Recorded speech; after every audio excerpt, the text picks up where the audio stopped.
அரசாங்கத்தில் நிறைய முஸ்லீம் தீவிரவாதி சொல்லக்கூடாது, பயங்கரவாதி சொல்லணும். பயங்கரவாதிகள் அந்த இடத்துல இந்துக்களை கொண்டார்கள். காரணம் என்ன? முஸ்லீம் நாடாக மாற்றுவது. இன்னொன்னு அவங்க அங்க காஷ்மீர் யார் அதிகம் இருக்காங்க? முஸ்லீம்கள் அதிகம் இருக்காங்க. முஸ்லீம்கள் அதிகம் இருக்கிறதுனால அந்த பகுதியில் அவங்க தைரியமாக இந்துக்களை சுட்டுக் கொண்டார்கள் இல்லையா? சரி, இப்போ நீங்க இதை பற்றி சிந்தனை பண்ணீங்களா? பாரத நாட்டில் இப்போடைய நிலைமை என்ன? முன்னாடி விட இந்துக்களுடைய சதவீதம் அதிகமாயிருக்குதா குறைஞ்சிருக்குதா?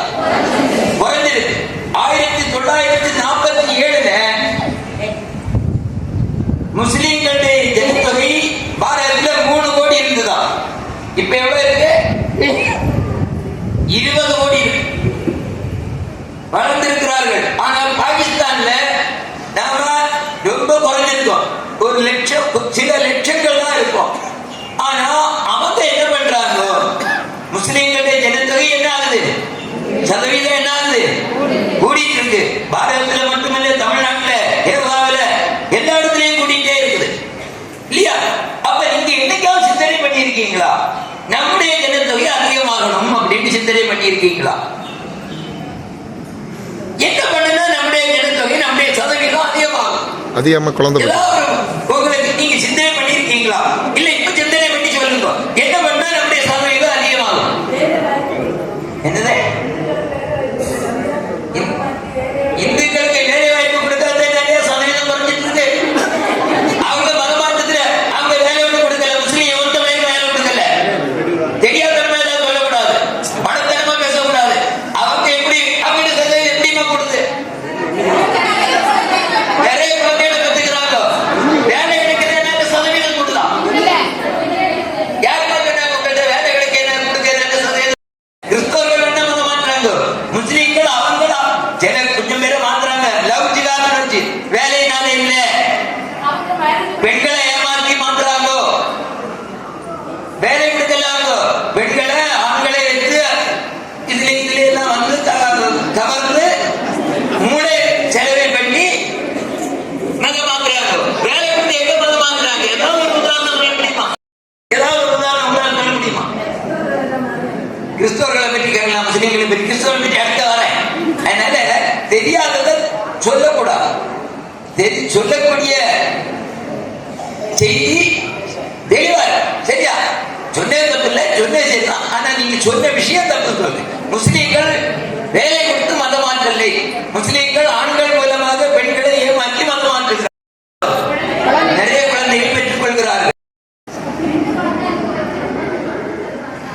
என்ன சத்தமா சொல்லணும்? நம்ம எனக்கு காசு ஊட்டி இடம் அரசாங்கம் 2 குழந்தை தான் பெற சொல்லுதா? ஆமா. அப்ப அவங்க அரசாங்கத்தில் இருக்காங்களா இல்லையா?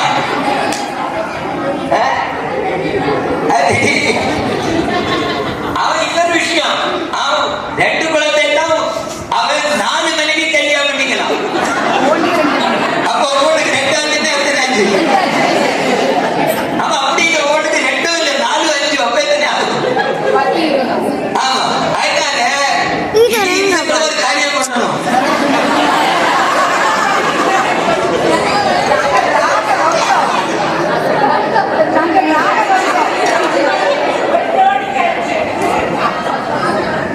ஒரு காரியத்தை அதனால இந்துக்களை முடிவு பண்ணணும்.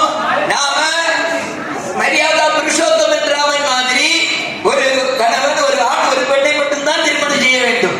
ஆனால் அதிக குழந்தைகளை பெற்றுக்கொள்ள நாம முன்னாடியே அறிவிச்சிருக்கோம். வித்யா ஜோதி 5 குழந்தைகளை பெற்றால் 1 லட்சம் ரூபாய் கொடுக்கலாம். என்னது? அந்த குழந்தைக்கு துணி எடுக்க கூட தயாராம். அந்த குழந்தைக்கு உங்களுக்கு துணி எடுக்க முடியாத என்னென்ன கொடுத்துங்க, நாங்க வந்துருக்கோம்.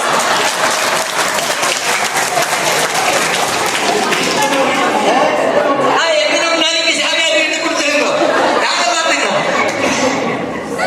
சரி, இந்த போட்டிக்கு அப்புறம் தயார்.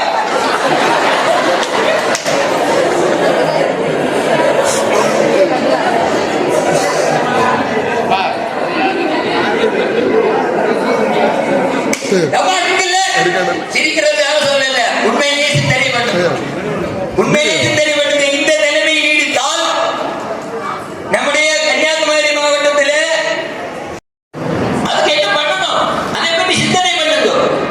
டாக்டர் போல சிந்தனை பண்ணுங்க.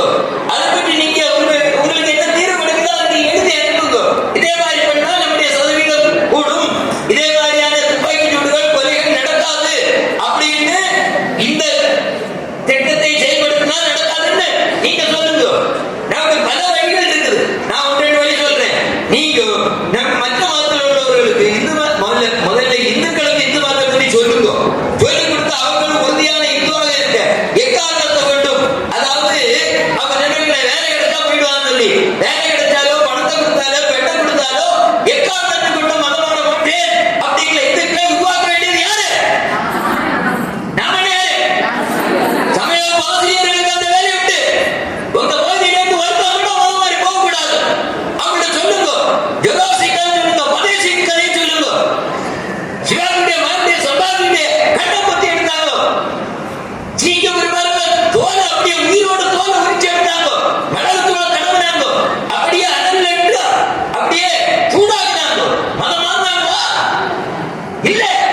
அப்ப வேலை கிடைச்சா மதம் மாறி போவேன்னா எல்லாருக்கும் நம்ம வேலை கொடுக்க முடியுமா? இல்லை, கிறிஸ்தவர்கள் தான் எல்லாருக்கும் வேலை கொடுத்து விடுவார்களா? அவங்க மாதிரி எல்லாரும் வேலை கிடைச்சிருக்காங்களா? இல்ல. எல்லாருக்கும் வேலை கொடுக்க முடியாது. அரசாங்கம் செய்ய முடியாது. இந்த ஸ்தாபனம் எப்படி முடியும்? சுனாமி நேரத்தில் அங்கே இருந்து கிறிஸ்தவர்கள் இங்கே வந்து காவல் இருந்தாங்க. எங்களுக்கு ஆபத்து வந்து நாங்க சொன்னேன், ஏன்னா அங்கதான் நிறைய பணம் வச்சிருக்கீங்க, அங்க போயிடணும். இல்ல, யாரும் கொடுக்கவே இல்லை, எங்க கொடுக்கோடாங்க. அதனால எதையாவது கொடுத்து நம்முடைய மதத்தை தக்க வைக்கணும்னு சொன்னா அது நடக்காது. சுனாமி நேரத்தில் ஒரு எந்த ஊரு நான் சொல்ல விரும்பல, ஒரு ஊர்ல இருந்து ஒரு விண்ணப்பம் எழுதி கொண்டு வந்தாங்க. எங்களுக்கு சுனாமிக்கு நீங்க எங்களுக்கு தேவையான பொருட்கள் உதவி பொருட்கள் தர வேண்டும், தராவிட்டால் நாங்கள் மதம் மாறி விடுவோம் அப்படின்னு கொண்டு வந்தாங்க. நான் உடனே சொன்னேன், வச்சுக்கப்பா நீ போ, உயிரே போனாலும் இந்தோ இருப்பே அப்படின்னு எவன் சொல்றாலும் அவனுக்கு மட்டும்தான் உதவி பண்ணுவோம் இல்லையா? நீ 1000 ரூபாய் கொடுத்தா அங்க போயிடுவேன்னு சொல்றதுக்கு நான் உதவி பண்ண முடியாது. நான் 1000 ரூபாய் கொடுத்தா எத்தனை ரூபாய் கொடுப்பா? 2000 ரூபாய் கொடுப்பா. 93ல நாம விளவுகாடு தாலுகால 70 வீடு கட்டி கொடுத்தோம். நாம அவங்களுக்கெல்லாம் 7 எழுத்துக்கள் சொல்லி கொடுத்தோம். அவன் என்ன தெரியுமா பண்ணான்? திருப்பி கொஞ்சம் ரூபாய் எடுத்து ஒரு ரூபா கூட கட்டி கொடுத்துட்டு கிறிஸ்தவத்தை மாத்தினான். அப்ப பணத்துக்காகவோ பட்டத்துக்காகவோ பதவிக்காகவோ யாராவது நாம நம்முடைய மதத்தை பிடிச்சு நிறுத்தலாம்னு நினைச்சா முடியுமா? முடியாது. உயிரே போனாலும் நான் இந்துவாக இருப்பேன் அப்படி உள்ள உறுதி உள்ளவர்களை நாம உருவாக்கணும். அவர்களுக்கு நாம உதவி செய்யணும். நாம எல்லாரும் நேரடியாக உதவி பண்றது இல்ல. ஏன் அமைப்பாளர்கள் கேட்கிறோம்? அமைப்பாளர்களுக்கு தான் தெரியும் இவன் எப்படிப்பட்டவன். தயவுசெய்து அமைப்பாளர்களும் ஆசிரியர்களும் நன்றாக ஞாபகம் கொள்ளுங்கள். நம்முடைய சமயத்தில் இருக்கக்கூடிய உறுதியான இந்துக்களுக்கு, நமக்காக பாடுபடக்கூடிய இந்துக்களுக்கு, அவர்களுக்கு தான் நாம முதல்ல உதவி செய்யணும். இல்லை யாருக்காக வேணும்? நான் முதல்ல காலையில் சொன்னேன், ஏன் காப்பி அடிக்க விட்டேன், மதம் மாறி போயிடுவான். மதம் மாறியோடு பயந்து நாம செய்ய வேண்டாம். நம்முடைய ஹிந்துவில என்ன ஆனாலும் நான் ஹிந்துவா இருப்பேன் அப்படின்னு எவன் சொல்றானோ அவனுக்கு தான் நம்முடைய உதவி தேவை. நல்லா ஞாபகம் வச்சிருக்கணும். ஏதாவது கிடைச்சுன்னா எலும்பு துண்டு கிடைச்சா அவன் பின்னாடி போறோம்னா போகட்டும், அப்படிப்பட்டவர்களுக்கு வேண்டாம்.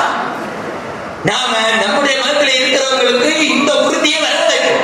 ஜெரோம் சிங் கதை சொல்லுங்க, பதேஷ் சிங் கதை சொல்லுங்க, சீக்கிய குருமார்களுடைய கதையை சொல்லுங்க, வாஞ்சிநாதனுடைய கதையை சொல்லுங்க, பகத்சிங், ராஜகுரு, எத்தனை பேர் உயிரை கொடுத்திருக்காங்க நாட்டுக்காக, சுதந்திரத்துக்காக எத்தனை பேர் முன்னேறி கொண்டிருக்காங்க. அவங்களெல்லாம் ஏதாவது கடைசியில் தியாகிய பென்ஷன் கிடைக்கும் கொடுத்தாங்க. அப்ப அந்த ஒரு தியாக மனப்பான்மை இருந்தாதான் இந்து. சரியா? அதனால பகத்காக இங்க நடக்காம இருக்கணும்னா நாம ஒவ்வொரு உணர்வுள்ளவர்களாக இருக்க வேண்டும். நம்மை சுற்றி இருக்கிறவர்கள் எல்லாம் உணர்வுள்ளவர்கள் ஆக்க வேண்டும். அப்ப முதல்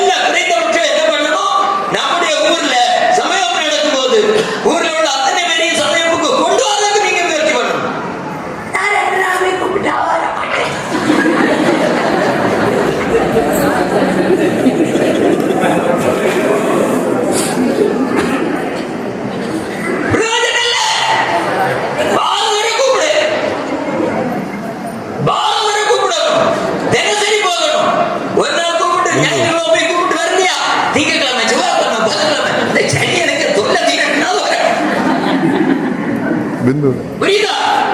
அதனால நாம செய்ய வேண்டிய முதல் வேலை நம்முடைய ஊர்ல, நம்முடைய சமூகத்துல, நம்முடைய ஊரில் உள்ள அத்தனை வேலையை வர வைக்கிறது. உங்களால முடியுமா முடியாதா? முடியும். என்ஜி சொல்லுவார், இப்ப ஷாகா நடந்ததுல 2 பேர் ஷாகால பாட்டு பாடணும்.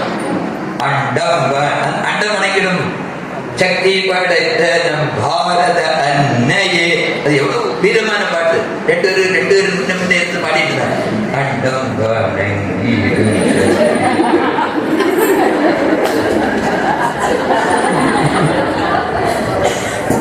அப்படி இல்ல, உறுதியா சொல்லணும். உங்களால முடியுமா முடியாதா?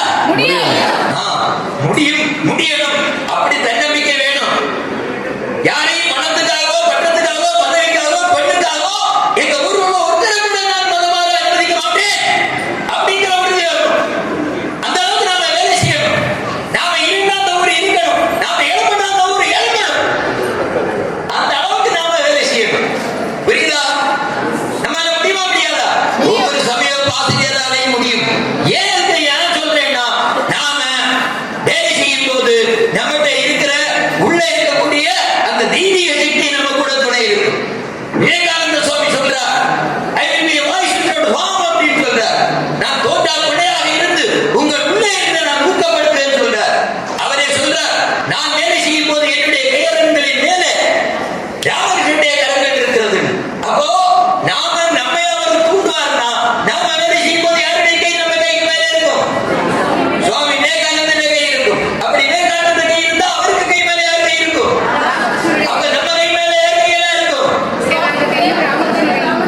கையும் இருக்கும். மதுரான் சுவாமி ஆசியம் இருக்கும். அதனால நாம உறுதியாக வேலை செய்வோம். கண்டிப்பாக வெற்றி பெறுவோம். நம்முடைய மாவட்டத்துல எல்லா இடத்திலையும் சமயம் நடக்கணும். நான் பார்த்த ஒரு லிஸ்ட் எனக்கு கிடைச்சது. 2777 கிராமம் இருக்கலாம்.